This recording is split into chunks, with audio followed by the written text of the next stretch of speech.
Ay guys, ito yung nakakatamad sa pagpapakain ng ibon pag tagulan, summer north. Dahil obligado tayo magpakain kasi fourth lap ng sprint race 2 natin mga tropa. Kaya samahan niyo ako magpakain ng jet fighter kahit maulan, nakakatamad.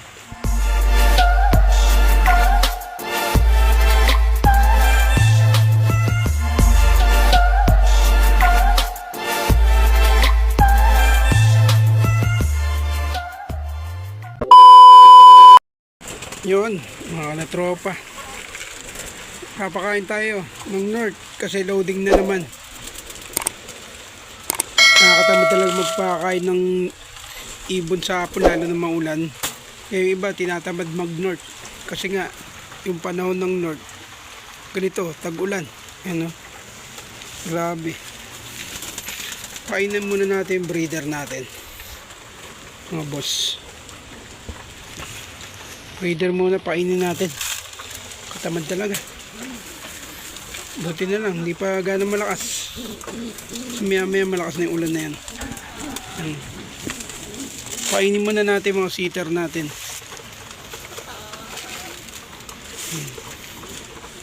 Grabe.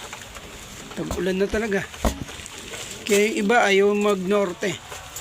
Kasi nga, sa dahilan ng maulan. Puso yung sakit.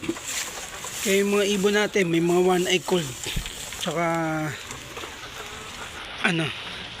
bulutong kasi pag norte puso yung bulutong. May pakainin naman natin yun, pero pakainin muna natin yung flyer natin para kasi baka maubusan tayo ng liwanag. So mga breeder muna, yun yung breeder natin. Nakakatamad talaga pag north ulan. Yun ang problema natin sa north, baba sa mga breeder.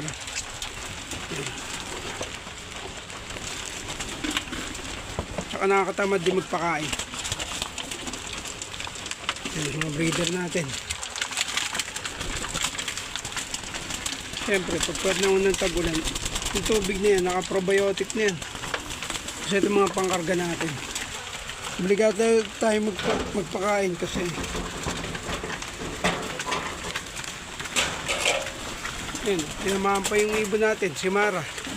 2 times sa parin natin. 2 times ang taanak laar. Yan.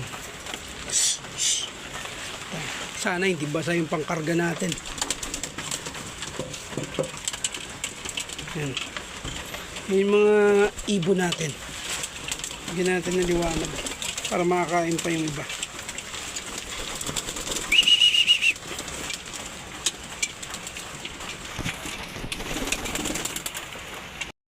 Nakain na natin, medyo malapit ng dumilim, malapit na mag alas 6. Kaya pakain lang tayo.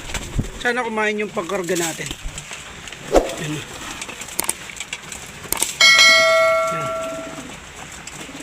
Sana kumain sila.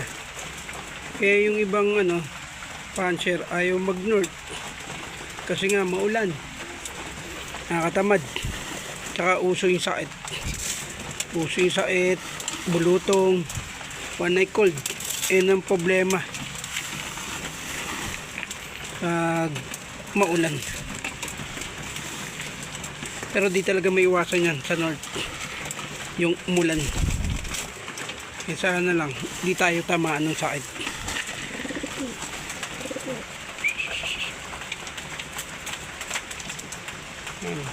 Tuloy-tuloy pa rin tayo magpakain ng ibon natin. Ayan. Kaya sana makauwi yung 2 jet fighter ko na ilalaban bukas sa 4th lap ng sprint race. Sana uwian tayo mga tropa. Bali 2 lang ikaarga natin. Hindi na natin sasacrifice yung 2 young bird na habol. Baka bukas pangit yung panahon. Yun na lang. Patids kalatropa. Bali tapos na tayo magpakain ng ibon natin. Bali umuulan na. Paglo-load na tayo ng sprint natin. Pero nakakatamad talaga magpakain pag umuulan na yun, no? Grabe. Kaya kung bago lang kayo sa YouTube channel natin, huwag nyo munang kalimutan mag-like and share mga latropa. Tsaka huwag nyo kalimutan click notification bell para lagi kayong updated sa vlog ni Kuya Kobe. Hanggang sa muli, kita-kits tayo bukas sa next vlog natin. Sa kung tatagos nga ba yung panlaban natin sa 4th lap ng sprint 2. Mga latropa, hanggang sa muli. Kita-kits. Peace your brother. Subscribe. Bye.